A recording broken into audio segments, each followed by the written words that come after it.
Phone आ गया, किसका phone आ रहा है? ना कंगना का।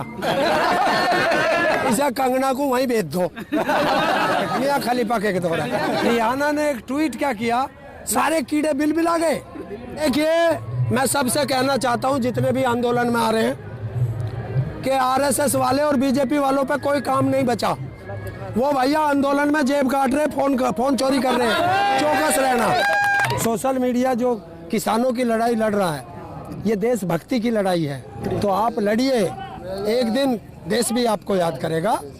और सुन लो नौजवानों, शादियां उन्हीं छोरों की होंगी हिंदुस्तान में जिनके सीने पर खून से इंकलाब लिखा होगा। आपको देश सुन रहा है, मेरे जैसे युवा आपसे सीखते हैं, तो आप मुझे क्लॉज नंबर 7 बता दीजिए।